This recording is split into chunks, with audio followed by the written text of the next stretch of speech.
대통령이 사기꾼이 됐습니다. 아니, 정확히는 대통령 얼굴을 쓴 인공지능이 전국을 휩쓸었어요. 일주일 만에 33명이 당했습니다. 피해액 12억 원이었어요. 70대 할머니는 영상을 보고 3천만 원을 송금했습니다. 대통령님이 직접 보증하셨는데 어떻게 거짓이겠어요? 경찰은 무너졌습니다. 영상이 너무 완벽해서 가짜를 증명할 방법이 없었거든요. 전 세계가 손들었어요. 인공지능 범죄는 못 막는다. 이미 끝났다. 그런데 한국만 달랐습니다. 단 10초 만에 거짓을 찾아냈어요. 건물 그림자 하나로 12억 원짜리 사기를 무너뜨렸습니다. 어떻게요? 위성이 하늘에서 지켜보고 있었거든요. 더 충격적인 건 그 다음이었습니다. 한국은 3년 전부터 이 전쟁을 준비하고 있었어요. 전 세계가 당하는 동안 한국만 조용히 방어막을 쳤습니다. 2조 원 들여 로켓을 쏘고 위성을 띄웠어요. 그리고 지금 98% 정확도로 딥페이크를 박살내고 있습니다. 미국도 유럽도 못 만든 시스템이에요. 한국이 세계 최초입니다. 도대체 무슨 일이 벌어진 걸까요?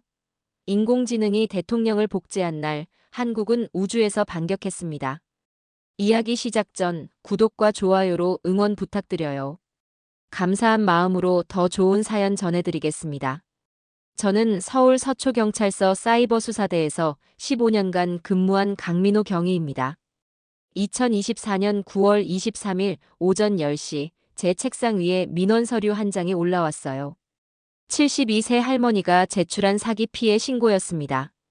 피해액 3천만 원이었어요. 저는 서류를 펼쳤습니다. 내용을 보는 순간 한숨이 나왔어요. 또 보이스피싱이구나 싶었습니다. 그런데 피해자 진술 부분을 읽다가 멈췄어요. 뭔가 이상했습니다. 피해자는 이렇게 말했어요. 대통령님이 직접 나와서 보증한 투자였습니다. 영상으로 똑똑히 봤어요. 국가가 추천하는 사업이라고 하셨습니다. 저는 고개를 갸우뚱했습니다. 대통령이 투자 광고를 말이 안 됐어요. 하지만 피해자는 확신에 차 있었습니다. 영상 파일도 첨부돼 있었어요. 저는 재생 버튼을 눌렀습니다. 그리고 등골이 서늘해졌어요. 화면에 대통령이 나왔습니다. 정말이었어요. 대통령 집무실 배경이었고 목소리도 똑같았습니다. 표정도 자연스러웠어요. 말투도 평소와 같았습니다. 국민 여러분, 정부가 추천하는 안전한 투자입니다. 은퇴 후 노후를 위해 꼭 확인해 보십시오. 신뢰할 수 있는 기업과 함께합니다. 영상은 20초 정도였어요. 짧지만 강렬했습니다. 저는 영상을 5번 돌려봤어요. 이상한 점을 찾으려고 했습니다. 하지만 보이지 않았어요. 저는 동료 박수진 경사를 불렀습니다. 박 경사는 디지털 포렌식 전문가였어요. 이거 좀 봐. 뭔가 이상하지 않아? 박수진이 영상을 봤습니다. 표정이 굳었어요. 이거 딥페이크예요. 저는 물었습니다. 확실해? 박수진이 고개를 끄덕였습니다. 100%요. 대통령이 이런 광고 찍을 리 없잖아요. 하지만 정말 잘 만들었네요. 일반인은 절대 구분 못해요. 저는 가슴이 답답했습니다. 이 영상을 70대 할머니가 봤다면 어떻게 의심할 수 있었겠어요? 대통령이 직접 나와서 보증한다는데요. 국가가 추천한다는데요. 의심할 이유가 없었을 겁니다. 저는 피해자에게 전화했어요. 할머니, 혹시 이 영상 어디서 보셨습니까? 피해자가 대답했습니다. 유튜브요. 광고로 떴어요. 그래서 믿었죠. 저는 유튜브를 검색했습니다. 같은 광고가 여전히 돌고 있었어요. 조회수 10만이 넘었습니다. 댓글도 수백 개였어요. 저는 댓글을 읽었습니다. 역시 대통령님 국민 생각하시네요. 이제 노후 걱정 없겠어요.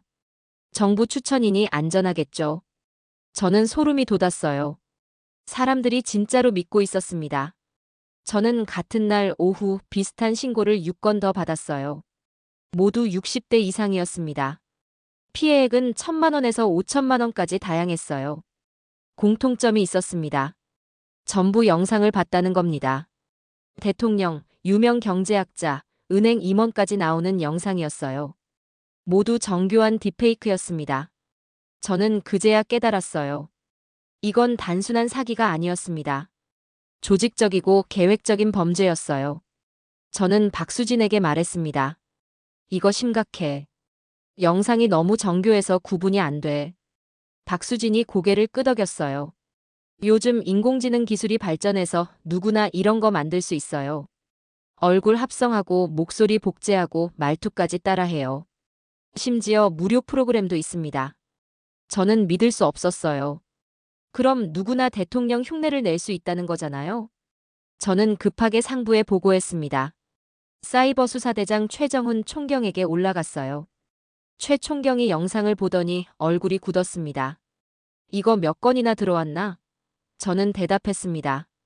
오늘만 7건입니다. 하지만 신고 안 한 피해자까지 합치면 훨씬 많을 겁니다. 최 총경이 한숨을 쉬었어요. 이거 큰일인데. 긴급 대책반 꾸려야겠어. 그날 저녁 6시 긴급회의가 소집됐습니다. 경찰청 사이버안전국, 방송통신심의위원회, 과학기술정보통신부 담당자들이 모였어요. 저는 사례를 발표했습니다. 지난 일주일간 딥페이크 관련 사기 신고가 43건 접수됐습니다.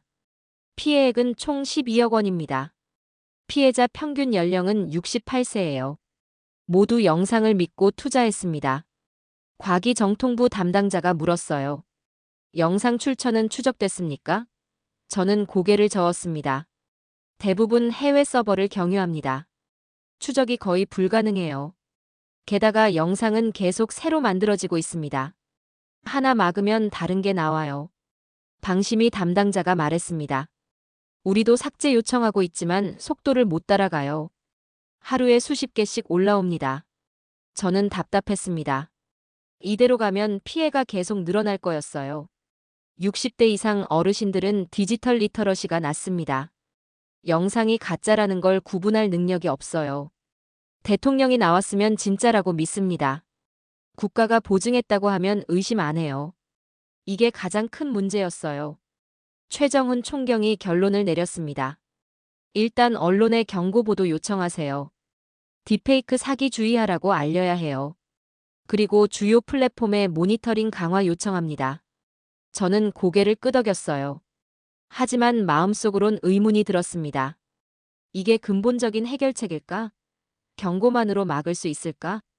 그날 밤 11시, 저는 사무실에 혼자 남아 영상들을 다시 봤습니다. 대통령, 경제학자, 은행 임원, 심지어 유명 연예인까지 나오는 영상이 수십 개였어요. 모두 정교했습니다. 표정, 목소리, 말투까지 완벽하게 복제됐어요. 저는 한 가지 사실을 깨달았습니다. 이건 기술 싸움이 아니라는 거요. 사기꾼들은 계속 더 정교한 영상을 만들 겁니다. 우리가 아무리 경고해도 소용없어요. 새로운 방법이 필요했습니다. 저는 문득 생각했어요. 영상이 진짜인지 가짜인지 구분하는 게 아니라 영상 자체를 증거로 삼지 못하게 만들면 어떨까? 영상보다 더 확실한 증거가 있다면? 하지만 뭐가 영상보다 확실할까? 저는 답을 찾을 수 없었습니다. 그때는 몰랐어요. 답이 하늘에 있다는 걸요. 다음 날 아침, 저는 새로운 신고를 받았습니다. 이번엔 특이했어요. 피해자가 아니라 제보자였습니다. 한국항공우주연구원에서 온 전화였어요. 담당자가 말했습니다. 경위님, 혹시 딥페이크 영상 수사 중이시죠? 저희가 도울 수 있을 것 같습니다. 저는 놀랐어요. 항우연이 왜 딥페이크 사건에 관심을 가지는 거지? 담당자가 설명했습니다. 저희 위성으로 영상 진위를 확인할 수 있어요. 저는 이해할 수 없었습니다. 위성으로 영상을 확인한다고요? 어떻게요? 담당자가 대답했어요. 일단 만나서 얘기하시죠. 보여드리는 게 빠를 것 같습니다. 저는 즉시 동의했습니다. 오후 2시에 항우연으로 가겠습니다. 전화를 끊고 저는 생각했어요. 위성이 딥페이크를 잡는다? 도대체 무슨 원리지? 하지만 희망이 보였습니다. 혹시 이게 답일까? 2020년 9월 24일 오후 2시, 저는 대전 한국항공우주연구원에 도착했습니다. 박수진 경사와 함께 왔어요. 위성운영센터 회의실로 안내받았습니다. 책임연구원 이준혁 박사가 저희를 맞았어요. 이 박사는 40대 초반으로 보였습니다. 반갑습니다. 딥페이크 문제 심각하다고 들었어요. 저는 고개를 끄덕였습니다. 네, 피해가 급증하고 있습니다. 그런데 위성으로 어떻게 도울 수 있다는 건가요? 이준혁 박사가 노트북을 열었습니다. 먼저 딥페이크가 뭔지부터 정확히 이해해야 해요. 화면에 설명 자료가 떴습니다. 딥페이크는 인공지능으로 만든 가짜 영상입니다. 얼굴 합성 기술이 핵심이에요. 실제 사람 얼굴을 학습해서 원하는 표정과 말을 하게 만듭니다. 저는 알고 있었어요. 그래서 구분이 어렵잖아요. 이 박사가 계속 설명했습니다. 맞아요. 최근 기술은 너무 정교해서 육안으로 구분이 거의 불가능합니다. 목소리 복제도 완벽해요. 말투, 억양, 숨소리까지 따라합니다. 심지어 실시간 딥페이크도 가능해졌어요. 영상 통화하면서 다른 사람 얼굴을 씌울 수 있습니다. 박수진이 물었어요. 그럼 아예 막을 방법이 없는 거 아닙니까? 이준혁 박사가 고개를 저었습니다. 방법은 있어요. 하지만 기존 방식으론 한계가 있습니다. 그가 다른 자료를 띄웠어요. 현재 딥페이크 탐지 방법은 크게 세 가지입니다. 첫째, 인공지능 탐지 프로그램 사용. 둘째, 영상 메타데이터 분석. 셋째, 전문가 육안 검증. 하지만 전부 문제가 있어요. 이 박사가 설명했습니다. 인공지능 탐지는 정확도가 70% 정도예요. 사기꾼들도 인공지능을 씁니다. 탐지 프로그램을 속이도록 학습시켜요. 이건 끝없는 기술 경쟁입니다. 메타데이터 분석도 한계가 있어요. 영상을 재편집하면 메타데이터가 사라집니다. 전문가 검증은 시간이 너무 오래 걸려요. 하루에 수십 개씩 올라오는 영상을 일일이 확인할 수 없습니다. 저는 답답했습니다. 그럼 결국 못 막는다는 얘기잖아요. 이 박사가 웃었어요. 기존 방식으론 그렇죠. 하지만 우리는 다른 접근을 합니다. 그가 새로운 화면을 띄웠습니다. 우리는 영상 내용을 분석하지 않아요. 영상이 찍힌 장소와 시간을 확인합니다. 저는 고개를 갸우뚱했어요. 무슨 뜻입니까? 이준혁 박사가 딥페이크 영상 하나를 재생했습니다. 대통령이 나오는 그 영상이었어요. 저희가 제공한 샘플이었습니다. 이 박사가 영상을 멈췄어요. 이 영상을 보세요. 대통령이 청와대 집무실에서 말하고 있죠? 배경에 창문이 보입니다. 창밖으로 햇빛이 들어와요. 그림자 방향도 보이고요. 저는 봤습니다. 정말 그랬어요. 자연스러운 장면이었습니다. 이 박사가 물었어요. 이 영상이 언제 찍혔다고 나와 있죠? 저는 확인했습니다. 9월 15일 오전 10시라고 돼 있어요. 이 박사가 고개를 끄덕였습니다. 좋아요. 그럼 우리가 할 일은 간단합니다. 9월 10일 오전 10시에 청와대가 정말 저렇게 생겼는지 확인하는 거예요. 저는 이해했습니다. 위성으로요? 이 박사가 자료를 띄웠습니다. 아리랑호 위성 영상이었어요. 9월 15일 오전 10시 30분에 촬영된 청와대 상공 사진이었습니다. 해상도가 놀라웠어요. 건물 하나하나가 선명했습니다. 이 박사가 설명했어요. 아리랑호는 지상 50cm 물체까지 식별 가능합니다. 그리고 같은 지역을 이틀에 한 번씩 찍어요. 9월 15일 청와대도 당연히 찍혔습니다. 이 박사가 두 화면을 나란히 놓았습니다. 왼쪽은 딥페이크 영상, 오른쪽은 위성 사진이었어요. 그가 특정 부분을 확대했습니다. 딥페이크 영상 속 그림자 방향을 보세요. 건물 그림자가 북동쪽을 향하고 있어요. 그런데 위성 사진을 보세요. 실제 그림자는 북서쪽을 향합니다. 저는 숨을 멈췄어요. 정말 달랐습니다. 이준혁 박사가 계속 설명했습니다. 9월 15일 오전 10시 서울 태양 각도는 남동쪽에서 45도입니다. 그럼 그림자는 북서쪽으로 생겨요. 하지만 딥페이크는 그걸 몰랐어요. 그냥 그럴듯하게 그림자를 그렸을 뿐입니다. 물리 법칙을 무시한 거죠. 저는 전율이 잃었어요. 인공지능은 사람 얼굴을 완벽하게 만들지만 자연은 속이지 못한다는 거잖아요. 이 박사가 다른 예시를 보여줬습니다. 은행 임원이 나오는 딥페이크 영상이었어요. 배경이 서울 여의도 금융센터였습니다. 영상 속 날짜는 9월 20일 오후 3시였어요. 이 박사가 같은 시각 위성 사진을 띄웠습니다. 영상 속에는 건물 옥상에 공사 중인 모습이 없어요. 하지만 실제로는 9월 20일에 옥상 방수 공사가 진행 중이었습니다. 위성 사진에 선명하게 나와요. 박수진이 감탄했습니다. 이거 완전히 다르네요. 딥페이크는 현재 상황을 반영 못하는 거군요. 이 박사가 고개를 끄덕였어요. 맞아요. 딥페이크 제작자는 과거 사진이나 영상을 참고합니다. 하지만 실시간 변화는 모릅니다. 공사, 행사, 차량 배치 같은 건 매일 바뀌어요. 위성은 그걸 다 기록하죠. 저는 희망을 느꼈습니다. 그럼 이 방법으로 딥페이크를 전부 걸러낼 수 있겠네요. 하지만 이 박사가 손을 들었어요. 아직 문제가 있어요. 위성 영상 분석에는 전문 인력이 필요합니다. 한 영상 검증에 30분 정도 걸려요. 하루에 수십 개씩 올라오는 영상을 다 확인할 순 없어요. 저는 다시 답답해졌습니다. 이준혁 박사가 말했습니다. 하지만 해결책은 있어요. 자동화입니다. 그가 새로운 프로그램을 보여줬어요. 우리가 개발 중인 시스템이에요. 딥페이크 영상이 업로드되면 자동으로 위성 데이터베이스와 대조합니다. 그림자 방향, 건물 배치, 차량 위치까지 전부 확인해요. 일치하지 않으면 경고를 보냅니다. 저는 놀랐어요. 그럼 실시간으로 걸러낼 수 있다는 거잖아요. 이 박사가 고개를 끄덕였습니다. 이론적으론 그래요. 하지만 아직 시범 단계예요. 완전히 자동화하려면 시간이 더 필요합니다. 그리고 한 가지 문제가 더 있어요. 위성 영상이 없는 지역은 확인 못해요. 아리랑호가 전 세계를 찍는 건 아니니까요. 저는 물었습니다. 한국은요? 이 박사가 웃었어요. 한국은 완벽해요. 이틀에 한 번씩 전국을 찍으니까요.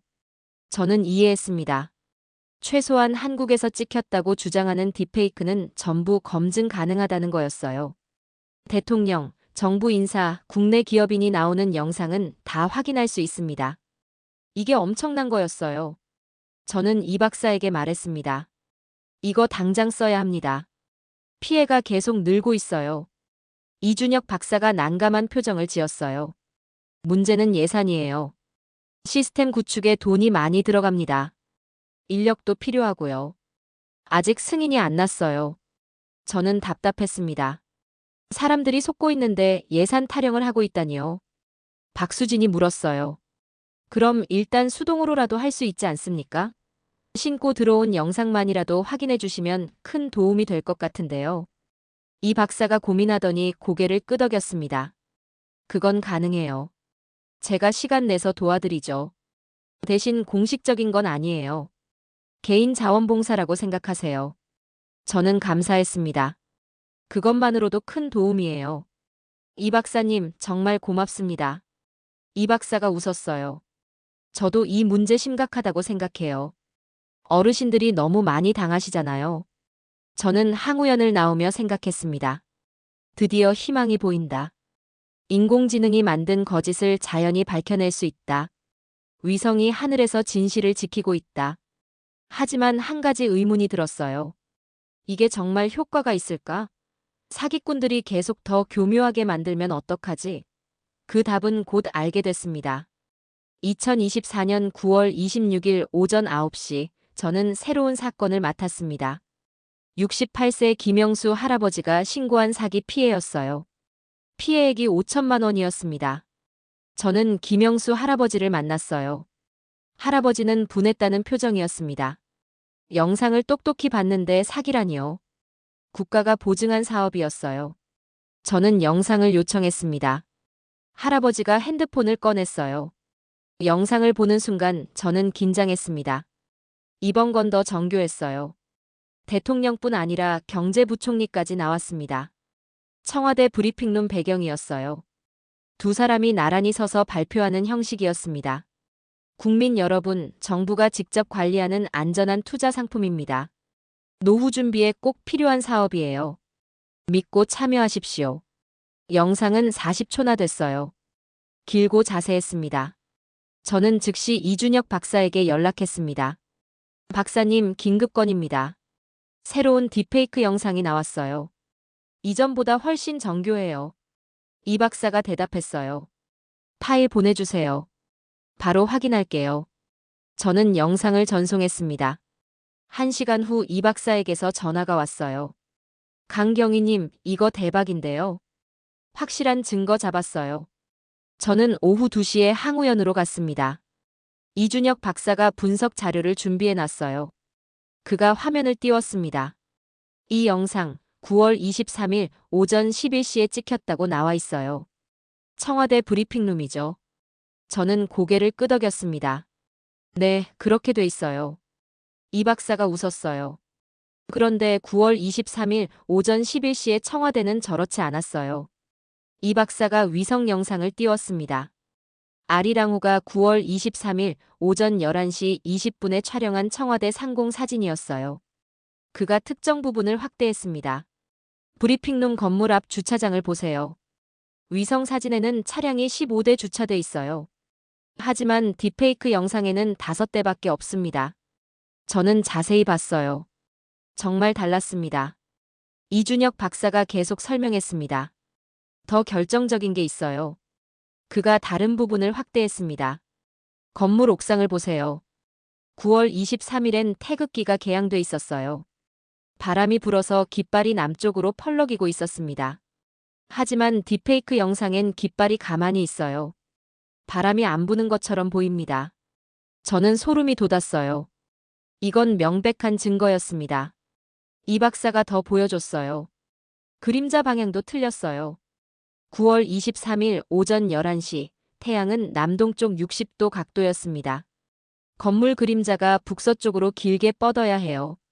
하지만 영상 속 그림자는 북쪽으로 짧게 나와 있습니다. 이건 오후 2시쯤 태양 각도예요. 시간이 안 맞아요. 저는 감탄했습니다. 디테일이 전부 틀렸네요. 이준혁 박사가 정리했습니다. 딥페이크 제작자는 과거 영상을 참고했을 겁니다. 아마 몇 달 전 자료였을 거예요. 그때는 주차장에 차가 적었고 날씨가 다르고 태양 각도가 달랐죠. 하지만 9월 23일 실제 상황은 완전히 달라요. 위성은 그 차이를 포착했습니다. 저는 고개를 끄덕였어요. 이거면 법정 증거로 충분하겠네요. 저는 이 자료를 가지고 검찰에 송치했습니다. 담당 검사가 분석 자료를 보더니 놀라워했어요. 이거 확실한 증거네요. 위성 영상은 조작 불가능하니까 신빙성이 높아요. 법원도 인정할 겁니다. 저는 안도했습니다. 드디어 제대로 된 무기를 갖춘 거였어요. 하지만 검사가 한 가지 우려를 표했습니다. 문제는 범인 검거예요. 해외 서버 쓰면 추적이 어렵잖아요. 저는 알고 있었습니다. 딥페이크 증거를 확보해도 범인을 못 잡으면 소용없었어요. 하지만 최소한 피해 확산은 막을 수 있었습니다. 영상이 가짜라는 증거가 있으니 더 이상 속는 사람이 줄어들 테니까요. 저는 이 자료를 언론에 공개했습니다. 다음 날 모든 신문이 보도했어요. 딥페이크 사기 위성으로 적발. 인공지능 거짓, 우주에서 밝혀내. 반응은 폭발적이었습니다. 국민들이 충격받았어요. 대통령 영상이 가짜였다니. 위성으로 확인할 수 있다니. 댓글이 쏟아졌습니다. 역시 과학이 답이다. 한국 기술 대단하네. 이제 안심하고 살 수 있겠어요. 저는 뿌듯했습니다. 하지만 동시에 걱정도 됐어요. 사기꾼들이 이 방법을 알면 더 교묘하게 만들지 않을까? 그 우려는 일주일 만에 현실이 됐습니다. 10월 3일, 새로운 딥페이크 영상이 나타났어요. 이번엔 달랐습니다. 실내 장면이었어요. 창문도 없고 배경도 단순했습니다. 시간이나 장소를 특정할 수 있는 단서가 거의 없었어요. 저는 이준혁 박사에게 보냈습니다.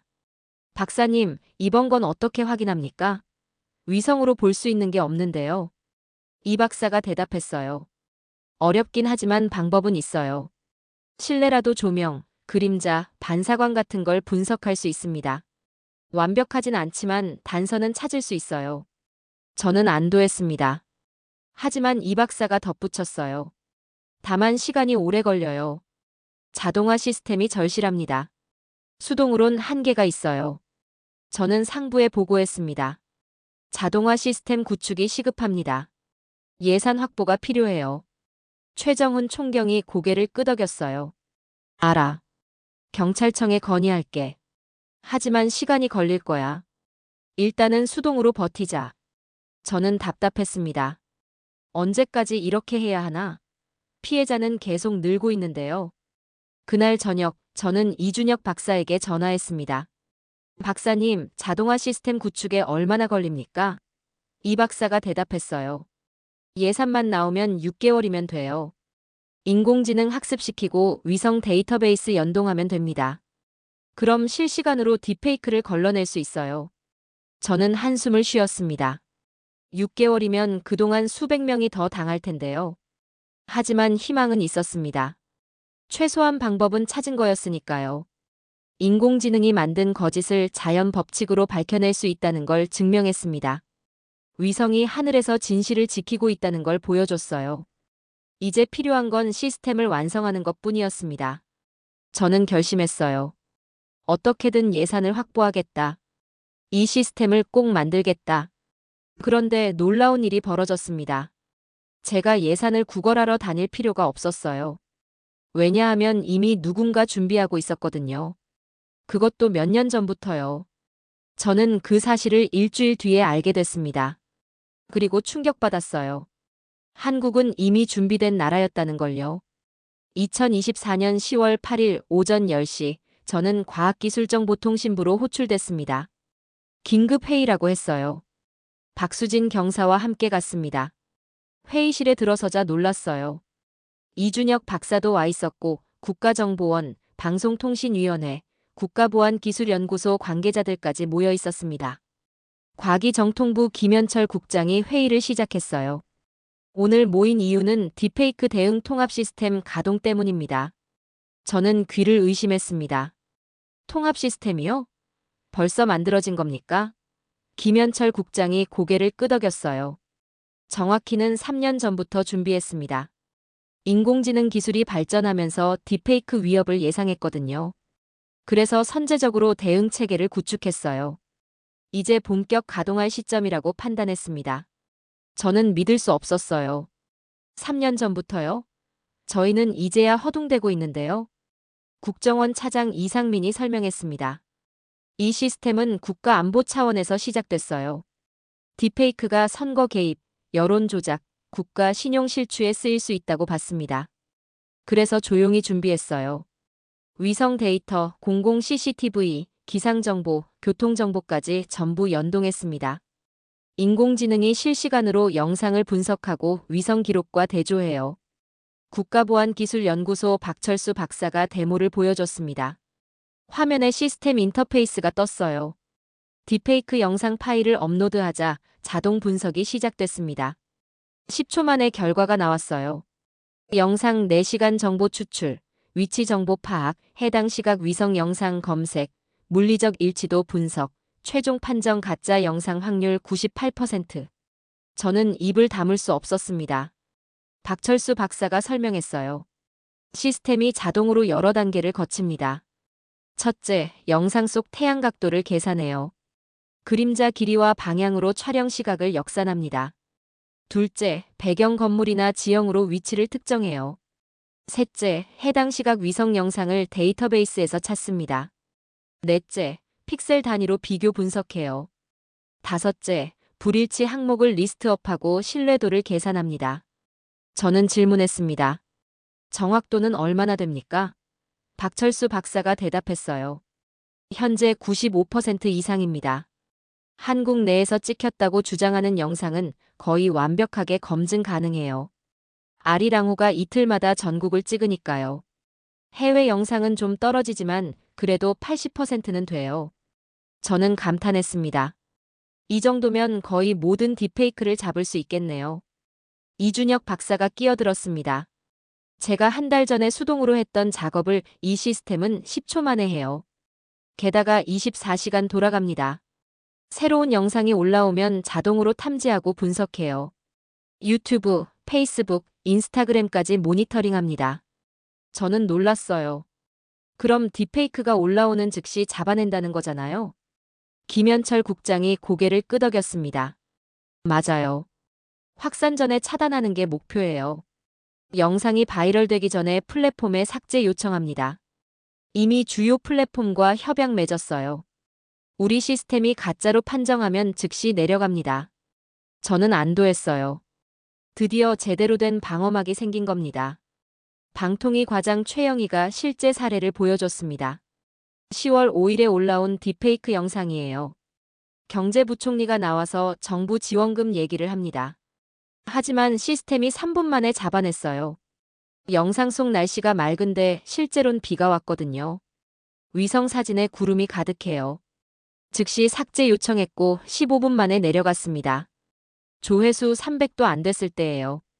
저는 비교했습니다. 제가 수사한 사건들은 조회수가 수만에서 수십만이었어요. 그때는 이미 수백 명이 속은 뒤였습니다. 하지만 이 시스템은 300명이 보기 전에 막았어요. 피해를 99% 이상 줄인 겁니다. 저는 감동받았습니다. 이게 진짜 예방이구나. 사고 나고 수습하는 게 아니라 사고 자체를 막는 거구나. 이상민 차장이 중요한 얘기를 했습니다. 강경희님, 이 시스템의 핵심은 아리랑호예요. 위성이 없었으면 불가능했습니다. 과거에는 딥페이크를 의심해도 증명할 방법이 없었어요. 하지만 이제는 하늘에서 내려다본 기록이 있습니다. 조작 불가능한 객관적 증거죠. 이게 게임 체인저예요. 저는 고개를 끄덕였습니다. 맞아요. 인공지능은 거짓을 만들지만 위성은 진실을 기록합니다. 인공지능끼리 싸우면 끝이 없어요. 하지만 자연 법칙은 속일 수 없습니다. 태양은 정해진 각도로 뜹니다. 비는 예측 가능하게 내려요. 건물은 제자리에 있습니다. 이게 딥페이크를 무너뜨리는 무기였어요. 김현철 국장이 발표했습니다. 이 시스템을 10월 15일부터 전면 가동합니다. 경찰, 검찰, 방통위, 플랫폼 사업자 모두 연동돼요. 국민 누구나 의심스러운 영상을 신고할 수 있습니다. 시스템이 자동 판정하고 결과를 알려줘요. 가짜로 확정되면 즉시 삭제 조치합니다. 저는 박수를 쳤어요. 다른 참석자들도 박수했습니다. 회의가 끝나고 저는 이준혁 박사와 커피를 마셨습니다. 박사님, 정말 대단해요. 3년 전부터 준비했다니. 이 박사가 쓴웃음을 지었어요. 사실 처음엔 아무도 안 믿었어요. 딥페이크가 얼마나 위험한지 설명해도 과장이라고 했습니다. 예산 타기 정말 힘들었어요. 하지만 포기 안 했습니다. 언젠가 꼭 필요할 거라고 확신했거든요. 저는 물었습니다. 어떻게 확신했습니까? 이 박사가 대답했어요. 기술은 항상 악용됩니다. 인공지능이 발전하면 반드시 범죄에 쓰여요. 그걸 막으려면 더 앞서 준비해야 해요. 우리는 늘 한 발 늦게 대응했어요. 하지만 이번만큼은 앞서고 싶었습니다.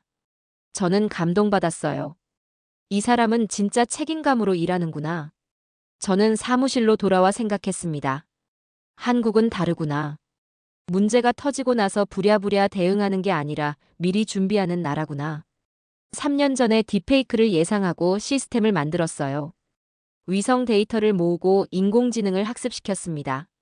조용히, 묵묵히 국민이 모르는 사이에 방어막을 쳤어요. 그리고 지금 그 방어막이 작동하고 있습니다. 저는 피해자 김영수 할아버지에게 전화했습니다.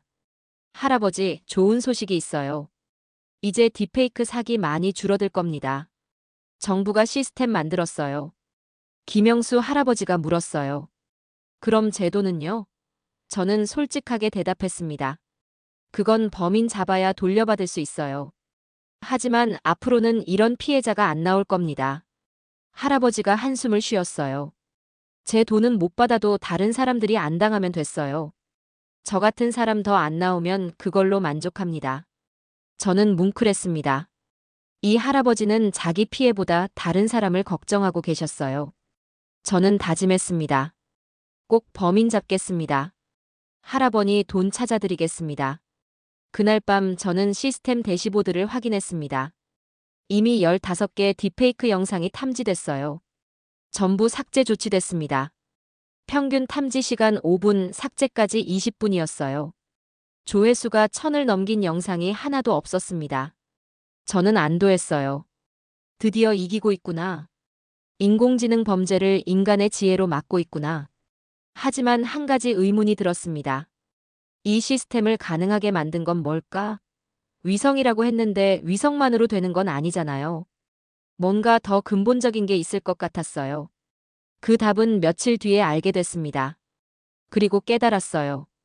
진짜 영웅은 따로 있었다는 걸요. 2024년 10월 12일 오후 3시, 저는 국가보안기술연구소를 방문했습니다. 박철수 박사가 시스템 전체 구조를 보여주겠다고 했어요. 저는 호기심이 컸습니다. 도대체 어떻게 돌아가는 건지 제대로 알고 싶었어요. 박 박사가 저를 중앙관제실로 데려갔습니다. 벽면 가득 스크린이 펼쳐져 있었어요. 실시간으로 데이터가 흐르고 있었습니다. 박철수 박사가 설명했습니다. 이게 딥페이크 대응 통합 시스템의 심장부예요. 여러 데이터 소스가 실시간으로 연결돼 있습니다. 그가 화면을 가리켰어요. 첫 번째는 아리랑호 위성 데이터베이스입니다. 이틀마다 촬영된 전국 영상이 자동으로 저장돼요. 2021년부터 지금까지 3년치 데이터가 쌓여 있습니다. 저는 놀랐어요. 3년치면 엄청난 양이겠네요. 박 박사가 고개를 끄덕였습니다. 약 500테라바이트예요. 하지만 인공지능이 자동으로 정리합니다. 날짜별, 지역별, 기상 조건별로 분류돼 있어요. 검색하면 1초 만에 원하는 시각, 원하는 장소 영상이 나옵니다. 그가 데모를 보여줬어요. 10월 10일 오후 2시 서울 광화문이라고 입력하자 즉시 위성 사진이 떴습니다. 정말 1초도 안 걸렸어요. 박철수 박사가 계속 설명했습니다. 두 번째 데이터 소스는 공공 CCTV입니다. 전국에 80만 대가 넘어요. 주요 지점 영상이 72시간 동안 보관됩니다. 딥페이크 영상 속 장소가 특정되면 해당 시각 CCTV를 자동으로 찾아요. 사람, 차량, 날씨까지 비교합니다. 저는 감탄했어요. 위성만으로 부족한 부분을 CCTV로 채우는 거군요. 박 박사가 맞다고 했습니다. 세 번째는 기상청 데이터예요. 시간별 날씨, 구름 분포, 강수량, 풍향까지 전부 기록돼 있습니다. 딥페이크가 맑다고 하는데 실제로는 비가 왔다? 즉시 걸립니다. 네 번째는 교통정보예요. 도로 혼잡도, 신호등 작동 기록, 주차장 이용률까지 연동돼 있어요. 영상 속 도로가 한산한데 실제로는 정체였다. 바로 탐지됩니다. 저는 이해했습니다. 이건 단순한 위성 시스템이 아니었어요. 국가 전체 데이터가 하나로 연결된 거대한 팩트체크 시스템이었습니다. 모든 공공 데이터가 실시간으로 모이고 분석돼요. 거짓이 파고들 틈이 없었습니다. 저는 박 박사에게 물었습니다. 이거 만드는데 얼마나 걸렸습니까? 박철수 박사가 대답했어요. 3년이요. 2021년에 기획하고 2022년에 개발 시작했습니다. 가장 어려웠던 건 데이터 연동이에요. 위성, CCTV, 기상청, 교통정보가 전부 다른 기관 소관이거든요. 각 기관 설득하고 협약 맺는데 1년 걸렸어요. 기술 개발은 1년 반, 시험 운영이 6개월이었습니다. 저는 감탄했습니다. 3년 동안 묵묵히 준비한 거네요. 국민은 몰랐겠어요. 박 박사가 웃었습니다. 의도적으로 조용히 했어요. 언론에 알리면 사기꾼들이 대응 방법을 찾을 테니까요. 완성될 때까지 비밀로 했습니다. 그리고 지금 가동하는 거예요. 저는 고개를 끄덕였어요. 현명한 전략이었습니다. 박철수 박사가 실제 탐지 사례를 보여줬습니다. 10월 9일 올라온 딥페이크였어요. 유명 경제학자가 나와서 투자 조언을 합니다. 배경은 서울 여의도 빌딩이에요. 영상 속 시각은 10월 8일 오후 4시라고 나와 있었습니다. 박 박사가 분석 과정을 재생했어요. 시스템이 자동으로 여의도 위성 영상을 검색했습니다. 화면에 비교 분석 결과가 떴어요. 영상 속엔 빌딩 앞 공사 현장이 없습니다. 하지만 10월 8일 위성 사진엔 대형 크레인이 있어요. 도로 한쪽이 통제돼 있었습니다. 시스템이 판정했어요. 물리적 불일치 발견, 가짜 영상 확률 97%. 탐지 시간 6초였습니다. 저는 놀랐어요. 사람이 하면 30분 걸릴 일을 6초 만에 한 겁니다. 박철수 박사가 통계를 보여줬습니다. 시스템 가동 일주일간 딥페이크 63건을 탐지했어요. 평균 탐지 시간 8초, 삭제까지 평균 18분이었습니다. 확산 전 차단율 98%였어요. 조회수 1000을 넘긴 영상이 단 2건뿐이었습니다. 저는 감동받았어요. 이 시스템은 정말 작동하고 있었습니다. 저는 박 박사에게 물었습니다. 해외에도 이런 시스템 있습니까?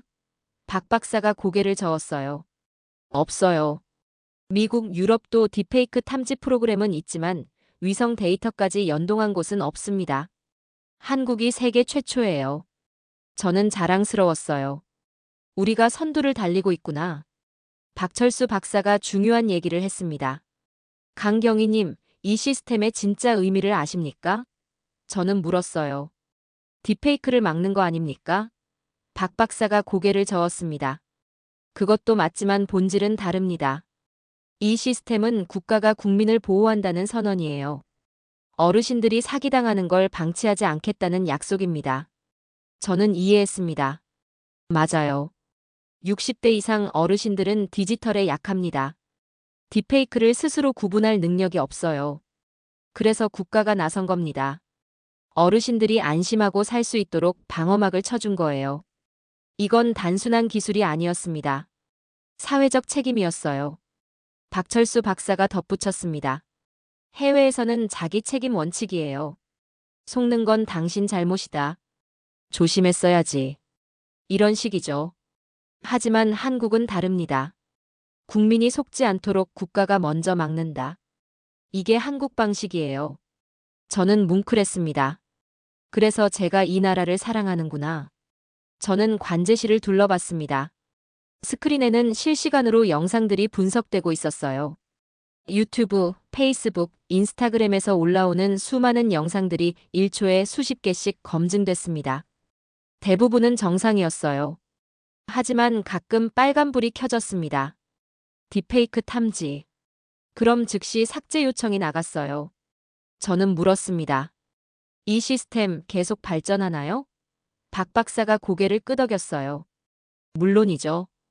인공지능이 학습하면서 정확도가 올라갑니다. 사기꾼들이 새로운 수법 쓰면 그것도 학습해요. 계속 진화하는 시스템입니다. 저는 안도했어요. 이 싸움은 우리가 이길 겁니다. 저는 연구소를 나오며 생각했습니다. 한국은 조용히 준비하는 나라구나. 언론에 떠들지 않고 국민에게 자랑하지 않고 묵묵히 일합니다. 3년 동안 시스템을 만들고 완성된 순간 가동했어요. 그 사이 얼마나 많은 사람들이 밤샘 작업을 했을까요? 얼마나 많은 회의와 조율이 있었을까요? 하지만 아무도 모릅니다. 조용히 일하는 게 한국 스타일이니까요. 저는 사무실로 돌아와 최정훈 총경에게 보고했습니다. 실장님, 이 시스템 정말 대단합니다. 완벽하게 작동하고 있어요. 최 총경이 웃었어요. 다행이야. 이제 딥페이크 사기 많이 줄겠어. 하지만 방심하면 안 돼. 사기꾼들도 계속 진화하니까. 저는 고개를 끄덕였습니다. 알고 있어요. 하지만 이제 우리도 무기가 생겼잖아요. 그날 저녁 저는 피해자들에게 전화했습니다. 좋은 소식 전하고 싶었어요. 이제 시스템이 가동됐으니 같은 피해자가 안 나올 거라고요. 김영수 할아버지가 기뻐했습니다. 정말 다행이네요. 나 같은 사람 더 안 나오면 됐어요. 저는 다짐했어요. 할아버지 돈도 꼭 찾아드리겠습니다. 하지만 한 가지 의문이 남았습니다. 이 모든 게 위성 덕분이라고 하는데 위성은 어떻게 제때 하늘에 올라간 걸까요? 만약 위성이 없었다면 이 시스템도 불가능했을 텐데요. 그 답을 찾기 위해 저는 다시 항우연을 찾았습니다. 그리고 알게 됐어요. 진짜 영웅은 로켓이었다는 걸요. 2024년 10월 15일 오전 10시 저는 다시 한국항공우주연구원을 찾았습니다. 이번엔 이준혁 박사가 아니라 위성개발본부장 정수연 박사를 만나러 왔어요. 정 박사는 50대 중반이었습니다. 아리랑호 개발을 총괄한 사람이었어요. 저는 질문했습니다. 박사님, 아리랑호가 왜 이렇게 중요합니까? 다른 위성으로는 안 되나요? 정수연 박사가 자료를 펼쳤습니다. 좋은 질문이에요. 먼저 아리랑호 특징을 이해해야 합니다. 그가 위성 사양을 보여줬어요. 아리랑호는 지상 50cm 해상도예요. 사람 얼굴은 못 보지만 차량 종류는 구분 가능합니다. 건물 창문, 도로 표지판, 주차장 차량 대수까지 확인돼요. 이 정도 해상도면 딥페이크 검증에 충분합니다. 저는 물었습니다. 다른 나라 위성은요? 정 박사가 대답했어요. 미국 상업 위성도 비슷한 해상도예요. 하지만 문제는 촬영 주기입니다. 상업 위성은 전 세계를 찍어요. 한국은 우선순위가 낮습니다. 한 달에 서너 번 정도 찍어줘요. 급하게 요청하면 일주일 기다려야 하고요. 하지만 아리랑호는 다릅니다. 이틀마다 전국을 찍어요. 정수연 박사가 지도를 보여줬습니다. 아리랑호 궤도가 표시돼 있었어요. 이틀에 한 번씩 한반도 상공을 지나갑니다. 매번 같은 시간대는 아니에요. 오전에 지나갈 때도 있고 오후에 지나갈 때도 있습니다. 하지만 이틀 간격이면 대부분의 시각을 커버 가능해요. 딥페이크 영상이 언제 찍혔든 전후 24시간 이내 위성 자료가 있습니다. 저는 이해했습니다. 그래서 비교가 가능한 거군요. 딥페이크가 10월 8일 오후 4시라고 하면 10월 8일이나 9일 위성 사진과 비교하면 되는 거네요. 정 박사가 고개를 끄덕였어요. 정확해요. 하루 이틀 차이론 건물이나 도로가 크게 안 바뀝니다. 날씨는 바뀌지만 그것도 검증 포인트가 돼요. 딥페이크가 맑다는데 실제로는 흐렸다. 즉시 걸립니다. 저는 질문했습니다. 과거엔 어땠습니까? 정수연 박사가 한숨을 쉬었어요. 과거엔 외국 위성 자료를 샀습니다. 미국 디지털 글로브, 유럽 에어버스 같은 회사 위성이요. 문제는 비용과 시간이었어요. 한 장에 100만 원에서 300만 원 정도 했습니다. 긴급 요청하면 더 비쌌어요.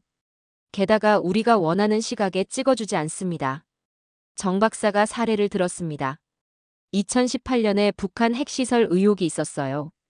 확인하려고 미국 위성 자료를 긴급 요청했습니다. 일주일 기다렸어요. 그 사이 북한이 뭘 했을지 모릅니다. 결국 자료를 받았을 땐 이미 늦었어요. 이런 식으로는 실시간 대응이 불가능합니다. 그래서 자체 위성이 필요했어요. 저는 고개를 끄덕였습니다.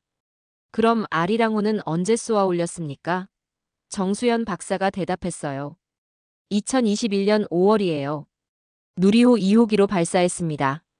저는 놀랐어요. 누리호요? 한국 로켓 아닙니까? 정 박사가 자랑스럽게 웃었어요. 맞아요. 우리 기술로 우리 위성을 쏘아 올렸습니다. 정수연 박사가 설명했습니다. 과거엔 외국 로켓을 썼어요. 러시아 소유주, 미국 스페이스X 팔콘 같은 거요. 문제는 일정이었습니다. 우리 맘대로 못 쏴요. 로켓 회사 스케줄에 맞춰야 해요. 계약하고 1년 기다린 적도 있어요. 심지어 발사가 연기되기도 합니다. 다른 나라 위성 먼저 쏘느라요. 저는 이해했습니다. 그럼 위성 준비됐는데 로켓 없어서 못 쏘는 경우도 있었겠네요. 정 박사가 고개를 끄덕였어요. 많았어요. 2019년에 해양 관측 위성이 완성됐는데 발사가 1년 연기됐습니다. 러시아 로켓 일정이 밀렸거든요. 1년 동안 위성이 창고에 있었어요. 그 사이 바다에서 무슨 일이 있었는지 우리는 몰랐습니다. 정수연 박사가 계속 말했습니다. 하지만 누리호는 다릅니다. 우리 로켓이니까 우리가 일정 정해요. 아리랑호 준비되면 바로 쏩니다. 대기시간 제로예요. 게다가 연속성도 확보됩니다. 아리랑호 1호기 수명이 5년이에요. 4년 반쯤 되면 2호기 준비해서 쏩니다. 공백 기간이 없어요. 저는 감탄했습니다. 그럼 계속 하늘에서 한국을 지킨다는 거네요. 정 박사가 맞다고 했어요. 2021년부터 지금까지 3년 넘게 이틀마다 전국을 찍고 있습니다. 데이터가 계속 쌓여요. 이게 딥페이크 검증의 기반입니다. 3년치 기록이 있으니 어떤 영상이든 비교 가능해요. 저는 물었습니다. 만약 누리호가 없었다면요? 정수연 박사가 심각한 표정을 지었어요. 아리랑호를 못 쏘았을 겁니다. 아니, 쏘더라도 2022년이나 2023년으로 밀렸을 거예요. 그럼 지금 우리가 쓰는 시스템도 없었어요. 데이터가 부족하니까요. 딥페이크 사기는 계속 판쳤겠죠. 저는 소름이 돋았습니다. 누리호가 1년 늦었다면 지금도 어르신들이 당하고 있을 거였어요. 수백 명이 수십억 원을 잃었을 겁니다. 하지만 누리호가 제때 쏘아 올렸고 아리랑호가 제때 작동했습니다. 그래서 지금 우리가 딥페이크를 막고 있어요. 로켓이 사람을 살린 겁니다. 정수연 박사가 중요한 얘기를 했습니다. 강경희님, 우주개발이 뭐라고 생각하세요? 저는 대답했어요. 과학기술 발전 아닙니까? 정 박사가 고개를 저었습니다. 그것도 맞지만 본질은 자립이에요. 남한테 의존하지 않고 스스로 할 수 있는 능력입니다. 정 박사가 설명했습니다. 위성 없으면 남의 눈으로 우리 땅을 봐야 해요. 로켓 없으면 남의 일정에 맞춰야 합니다. 데이터 없으면 남이 주는 정보만 믿어야 해요. 이건 주권 문제예요. 디지털 주권, 우주 주권, 정보 주권입니다. 한국은 그걸 확보한 거예요. 저는 이해했습니다. 아리랑호는 단순한 위성이 아니었어요. 한국의 눈이었습니다. 스스로 보고 스스로 판단할 수 있는 능력이었어요. 누리호는 단순한 로켓이 아니었습니다. 자립의 증명이었어요. 우리가 원할 때 우리 것을 우리 힘으로 쏠 수 있다는 선언이었습니다. 정수연 박사가 마지막으로 말했습니다. 지금 딥페이크 막는 시스템, 아리랑호 없었으면 불가능했어요. 아리랑호 제때 쏘지 못했어도 불가능했고요. 누리호가 그걸 가능하게 만들었습니다. 로켓 하나가 국민을 지키고 있어요. 저는 전율이 잃었어요. 우주기술이 이렇게 직접적으로 국민 생활을 지킨다니요. 저는 연구원을 나오며 하늘을 봤습니다. 저 위 어딘가에 아리랑호가 떠 있을 거예요. 이틀마다 한국을 찍으면서 진실을 기록하고 있겠죠. 그 위성을 쏘아 올린 건 누리호였습니다. 한국 사람들이 한국 땅에서 한국 기술로 만든 로켓이요. 저는 자랑스러웠어요. 우리가 해냈구나.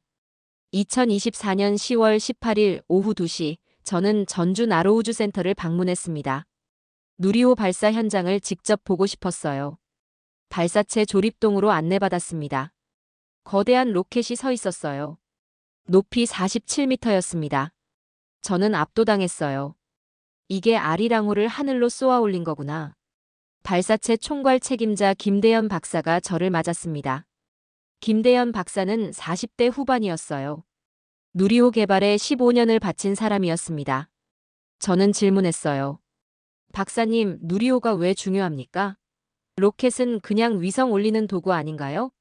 김 박사가 쓴웃음을 지었습니다. 많은 분이 그렇게 생각해요. 하지만 로켓은 단순한 도구가 아닙니다. 주권이에요. 김대현 박사가 설명했습니다. 위성이 아무리 좋아도 하늘에 올리지 못하면 쓸모없어요. 과거 한국은 위성을 만들 수 있었지만 로켓이 없었습니다. 외국 로켓을 빌려야 했어요. 러시아, 미국, 유럽 로켓 회사에 돈 주고 발사를 의뢰했습니다. 문제는 그들이 우리 일정을 존중하지 않는다는 거였어요. 김 박사가 사례를 들었습니다. 2019년 해양 관측 위성 얘기 들으셨죠? 완성됐는데 발사가 1년 연기됐어요.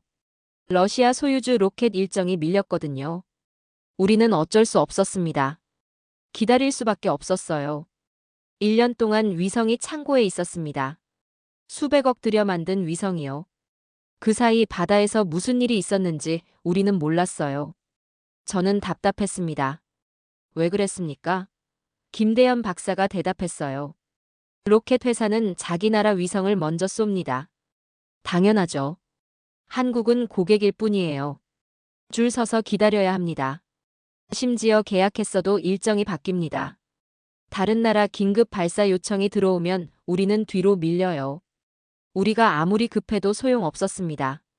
김 박사가 더 심각한 얘기를 했습니다. 2020년엔 이런 일도 있었어요. 군 정찰 위성 발사를 의뢰했는데 미국이 거절했습니다. 안보상 이유래요. 우리 위성인데 우리 맘대로 못 쏘는 겁니다. 결국 다른 회사 찾느라 6개월 지체됐어요. 이게 현실이었습니다. 로켓 없으면 주권이 없는 거예요. 저는 이해했습니다. 그래서 누리호를 만든 거군요. 김대현 박사가 고개를 끄덕였어요. 맞아요. 우리 위성을 우리 일정대로 쏘기 위해서였습니다. 남의 눈치 안 보고 필요할 때 쏘는 거예요. 누리호 개발은 2007년에 시작됐습니다. 14년 걸렸어요. 예산이 2조 원 들어갔습니다. 하지만 해냈어요. 김 박사가 누리호 발사 기록을 보여줬습니다. 1호기는 2021년 10월 발사, 부분 성공이었어요. 2호기는 2022년 6월 발사, 완전 성공이었습니다. 3호기는 2023년 5월, 아리랑호를 실었어요. 정확히 계획된 시각에 발사했습니다. 지연 없이요. 외국 눈치 안 보고요. 김 박사는 그때를 떠올리며 눈시울이 붉어졌어요. 김대현 박사가 말했습니다. 아리랑호 발사 날을 잊을 수 없어요. 2023년 5월 25일 오후 6시였습니다. 날씨가 완벽했어요. 카운트다운이 시작됐습니다. 10, 9, 8. 제 심장이 터질 것 같았어요. 3, 2, 1. 점화. 누리호가 하늘로 올라갔습니다. 완벽한 궤도 진입이었어요. 아리랑호 분리 성공. 저는 울었습니다. 저는 물었습니다. 왜 우셨습니까? 김 박사가 대답했어요. 14년이 주마등처럼 지나갔거든요. 수없이 실패했어요.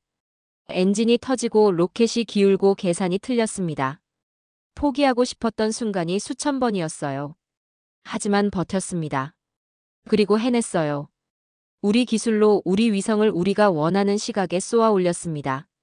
김대현 박사가 계속 말했습니다. 만약 누리호가 없었다면 어땠을까요? 아리랑호를 외국 로켓으로 쏘려고 했을 겁니다. 계약하고 일정 잡고 대기하고 최소 1년은 걸렸을 거예요. 그럼 2023년 5월이 아니라 2024년 5월이나 6월쯤 발사됐겠죠. 지금은 2024년 10월입니다. 아직 위성이 없었을 수도 있어요. 저는 계산했습니다. 아리랑호가 1년 늦게 올라갔다면 지금도 위성 데이터가 부족할 거예요. 딥페이크 검증 시스템도 못 만들었을 겁니다. 사기꾼들은 계속 영상을 뿌렸겠죠. 어르신들은 계속 당했을 거예요. 수백 명이 수십억을 잃었을 겁니다. 누리호가 그걸 막은 거였어요. 김대현 박사가 중요한 얘기를 했습니다. 강경희님, 우주 개발을 왜 하는지 아십니까? 저는 대답했어요. 과학 발전? 김 박사가 고개를 저었습니다. 그건 부수 효과예요.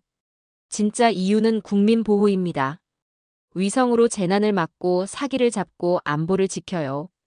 로켓으로 그 위성을 제때 올립니다. 이게 국민한테 돌아가는 거예요. 김 박사가 통계를 보여줬습니다. 누리호 이후 한국 위성 발사 주기가 획기적으로 빨라졌어요. 과거엔 위성 하나 쏘는데 평균 3년 걸렸습니다. 개발 2년, 발사 대기 1년이었어요. 하지만 누리호 이후론 개발 기간만 있으면 돼요. 완성되면 바로 쏩니다. 평균 2년으로 줄었어요. 1년을 절약한 겁니다. 저는 감탄했습니다. 1년이면 엄청난 시간이네요. 김대현 박사가 고개를 끄덕였어요. 맞아요. 재난 예측 위성이 1년 늦게 올라가면 그 사이 막을 수 있었던 사고를 못 막습니다. 통신 위성이 늦어지면 국민이 불편을 겪어요. 정찰 위성이 늦어지면 안보에 구멍이 생깁니다. 시간은 곧 국민 안전이에요. 김 박사가 덧붙였습니다. 더 중요한 건 연속성이에요. 위성 수명은 보통 5년에서 7년입니다. 수명이 다하면 새 위성을 쏘아야 해요. 과거엔 공백기가 생겼습니다. 위성 수명 끝났는데 다음 위성 발사가 늦어지는 거예요. 6개월에서 1년씩 하늘이 비었습니다. 그 사이 우리는 장님이었어요. 김대현 박사가 사례를 들었습니다. 2017년에서 2018년 사이 해양 관측 위성 공백기가 있었어요. 9개월간 바다를 못 봤습니다. 그 기간에 해양 사고가 평소보다 40% 증가했어요. 태풍 예측도 정확도가 떨어졌습니다. 위성 없으니 정확한 데이터가 안 들어왔거든요. 하지만 이제는 다릅니다. 김 박사가 설명했습니다. 누리호 덕분에 연속성이 확보됐어요. 아리랑호 1호기 수명이 끝나기 전에 2호기를 쏩니다. 공백 없이 이어지는 거예요.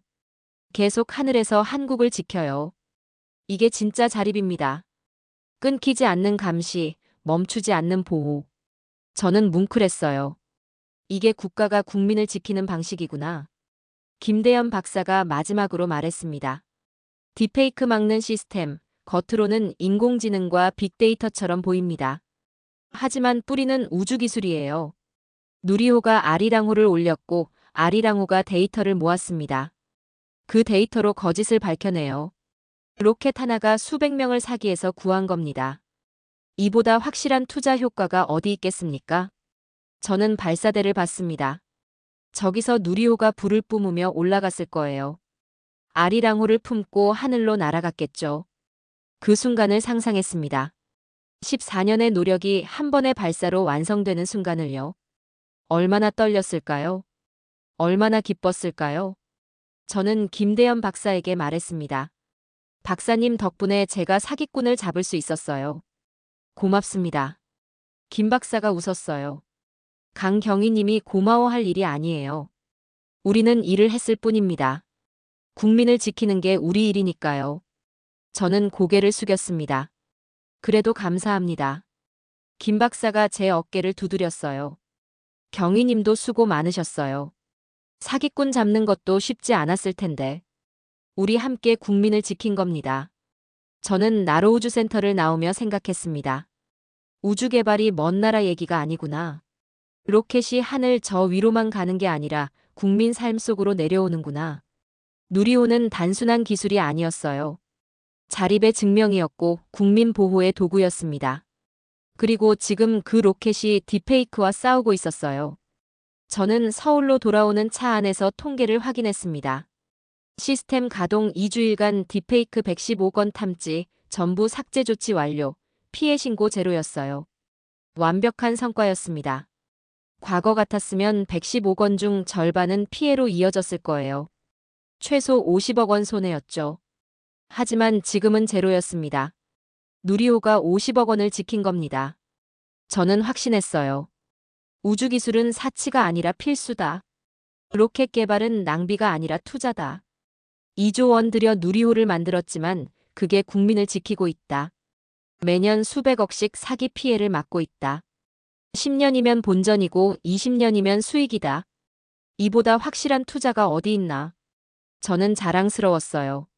한국이 이런 나라구나. 2020년 10월 25일 오전 10시 저는 기자 간담회에 섰습니다. 경찰청 사이버 수사국이 딥페이크 대응 성과를 발표하는 자리였어요. 최정훈 총경이 브리핑을 시작했습니다. 지난 2주일간 딥페이크 사기 신고가 전무했습니다. 시스템 가동 이전엔 주당 15건 평균이었어요. 하지만 지금은 제로입니다.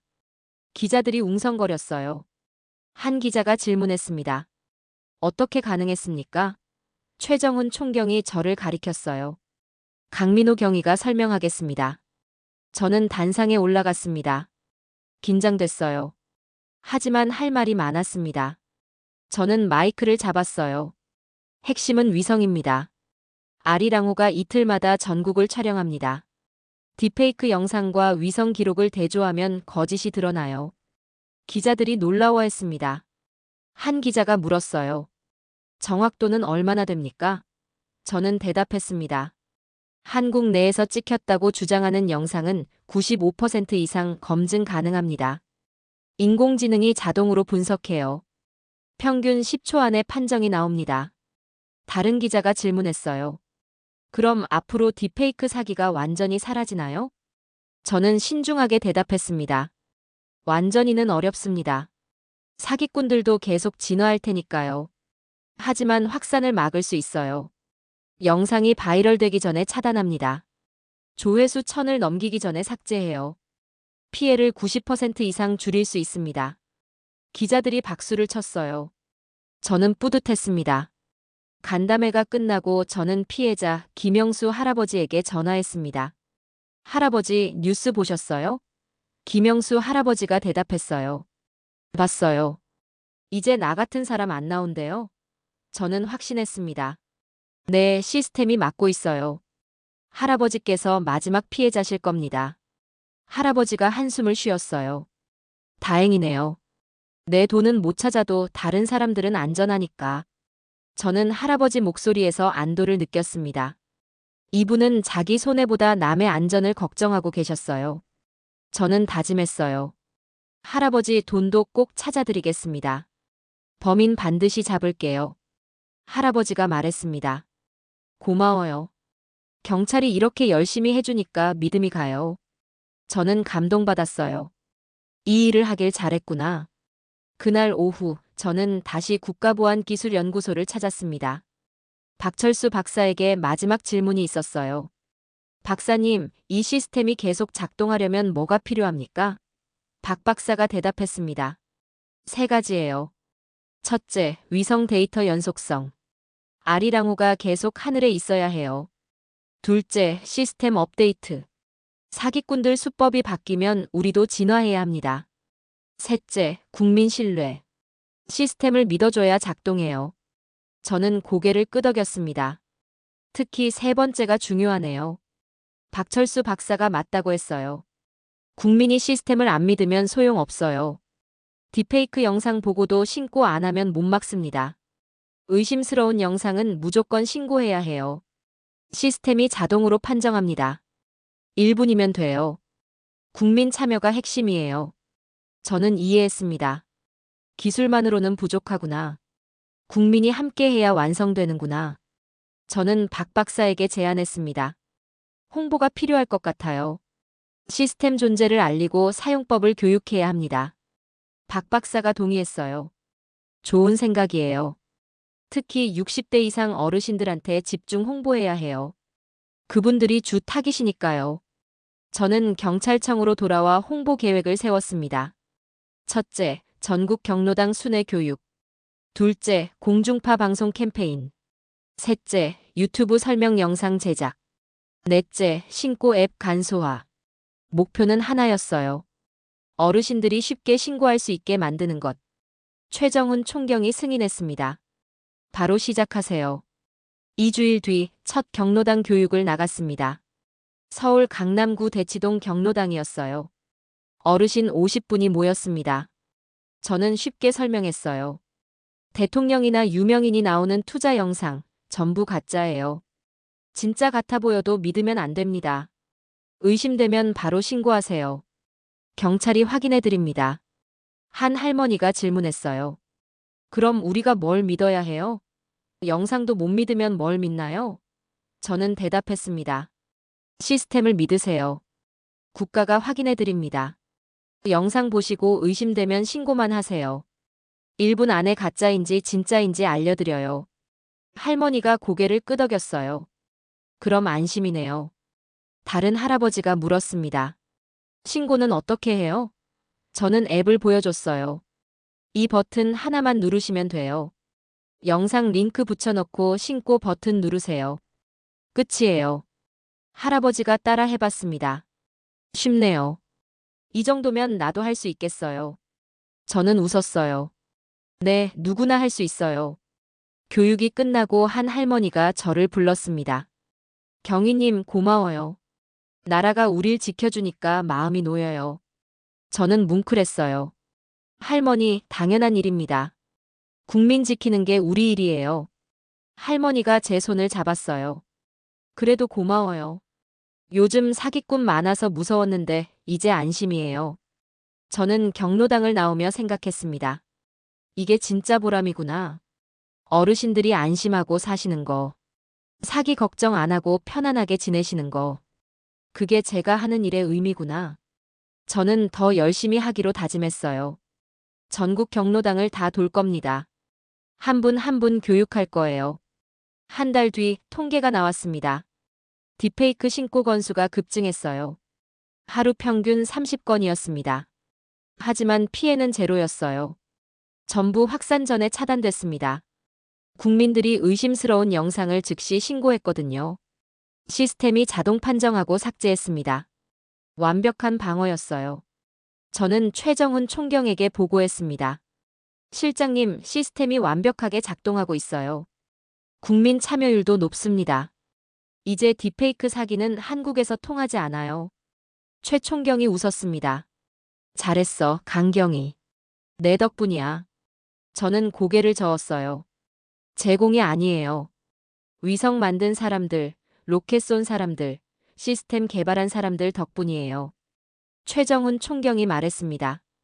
그래도 내가 연결했잖아. 기술과 국민을 이어준 거야. 그게 내 역할이었어. 저는 인정했어요. 맞아요. 저는 다리 역할을 했습니다. 하지만 그 다리 위로 많은 사람들이 지나갔어요. 함께 만든 성과입니다. 2024년 11월 11일 딥페이크 대응 시스템이 정식으로 국가 인프라로 지정됐습니다. 예산도 확정됐어요. 연간 200억 원이 투입됩니다. 시스템 유지 보수, 인력 확충, 기술 업데이트에 쓰일 거예요. 영구적으로 운영됩니다. 저는 안도했어요. 이제 계속 지켜질 거구나. 저는 김영수 할아버지에게 마지막 전화를 했습니다. 할아버지, 좋은 소식이에요. 범인 잡았습니다. 할아버지가 놀랐어요. 정말요? 저는 대답했습니다. 네, 해외 도피했던 조직원을 인터폴 통해 검거했어요. 돈 찾는데 시간 좀 걸리지만 대부분 회수 가능할 것 같아요. 할아버지가 울먹였습니다. 고마워요, 경위님. 저는 뭉클했어요. 천만에요, 할아버지. 당연한 일입니다. 할아버지가 말했습니다. 경위님, 나라 믿고 살 수 있어서 행복해요. 이런 시스템 만들어줘서 고마워요. 저는 대답했습니다. 할아버지, 이게 우리나라예요. 국민을 지키는 나라입니다. 계속 믿으셔도 돼요. 전화를 끊고 저는 창밖을 봤습니다. 하늘이 맑았어요. 저 위 어딘가에 아리랑호가 떠 있을 겁니다. 지금도 한국을 찍으면서 진실을 기록하고 있겠죠. 그 위성을 올린 건 누리호였어요. 그 데이터로 시스템이 작동하고요. 그 시스템 덕분에 어르신들이 안심하고 계십니다. 저는 깨달았습니다. 이게 자립이구나. 남한테 의존하지 않고 스스로 지키는 거. 우주에서 시작해서 국민 삶까지 내려오는 거. 로켓이 사람을 살리고 위성이 거짓을 밝히는 거. 기술이 국민을 보호하는 거. 한국은 그런 나라였어요. 그리고 저는 그 시스템의 일부였습니다. 저는 자랑스러웠어요. 대한민국 경찰이라는 게, 이 나라 국민이라는 게, 함께 만든 안전망 속에서 살아간다는 게, 앞으로도 계속 이렇게 살 겁니다. 서로를 지키면서요. 기술과 사람이 함께 하면서요. 그게 우리가 만들어가는 미래였습니다. 딥페이크는 거짓을 만들었지만 우리는 진실로 맞섰습니다. 인공지능은 속임수를 썼지만 우리는 자연 법칙으로 밝혀냈어요. 하늘의 위성이 땅의 거짓을 무너뜨렸습니다. 그리고 국민들은 이제 영상이 아니라 시스템을 믿습니다. 이게 우리가 만든 새로운 세상이었어요. 거짓이 통하지 않는 세상. 진실이 지켜지는 세상. 대한민국이었습니다.